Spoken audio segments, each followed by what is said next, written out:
মহারাষ্ট্রের ঔরঙ্গাবাদে এক গয়নার শোরুমে এসেছেন নেহাতই সাধারণ চেহারার এক বৃদ্ধ দম্পতি। স্ত্রীকে কিছু উপহার দেবেন বলে স্বামীর সঙ্গে করে এনেছেন জীবনের তিল তিল করে জমানো পুঁজি। ম্যানেজার সে খবর জানতে পেরে এগিয়ে এসে গল্প জুড়ে দেন তাদের সঙ্গে। হাসি ঠাট্টার মাঝে কথা বলতে বলতে জেনে নেন তাদের জীবনের অনেক কথা। এবার এলো জিনিস কেনার পালা। হাতের জোলা ব্যাগ থেকে বেরোলো একটা 500 টাকার নোট, একে একে 10-20 টাকার নোট,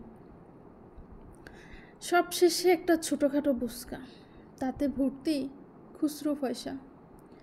শোরুমের ম্যানেজার গোটা বিষয়টা বুঝতে পেরে তাদের একটি হার উপহার দেন, সঙ্গে একজোড়া কানের দুলও।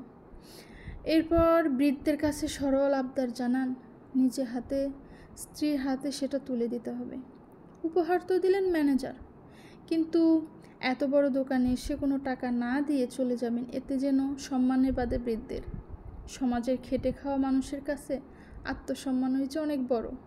প্রাণ যাক, সম্মান নিয়ে বাঁচাটাই বড় কথা। তাই সবচেয়ে বড় নোটটি তুলে দিতে চাচ্ছিলেন ম্যানেজারের হাতে, কিন্তু ম্যানেজারের উত্তর, আমাদের উপর আপনার আশীর্বাদের হাত থাকলেই হবে।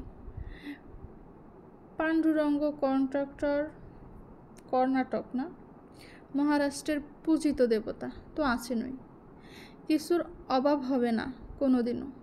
কিন্তু বৃদ্ধ নাসরবান্দা, টাকা তিনি দেবেনই। উপায় নেই বুঝে অবশেষে দুটো 10 টাকার নোট নেন ম্যানেজার। স্বামীর চোখে জল ধুতির খুঁট দিয়ে মুছে ফেললেন। তা দেখে স্ত্রীও আটকাতে পারলেন না নিজেকে। এমন এক মূল্যবান উপহার পেয়ে বিশ্বাসই হচ্ছিল না ওই দম্পতির। কিন্তু এই চোখের জল যে শুধু অবিশ্বাস্য মূল্যবান এই উপহারের জন্য নয়, জীবনের অন্যতম এই দিনটি তাদের মনের মণিকোঠায় সাজিয়ে রাখছেন এই বৃদ্ধ দম্পতি। কিন্তু কথা সেটা নয়, কথা হলো কিছু কিছু স্বামী মাসে 70-80 হাজার টাকা বেতন পেয়েও, ধরেন 60-70 হাজার টাকা বেতন পেয়েও স্ত্রীকে এক প্রতি স্বর্ণ কিনে দেয় না, একজোড়া কানের দুল কিনে দেয় না, একটা আংটি পর্যন্ত কিনে দেয় না। আপনার কি মনে হয়? আমি মেয়েদেরকে বলছি, এ মাসে 70-80 হাজার টাকা বেতন পাওয়া স্বামী ভালো, নাকি এই যে বৃদ্ধ লোক তিল তিল করে বউকে উপহার দেওয়ার জন্য টাকা জমাইছে সে ভালো?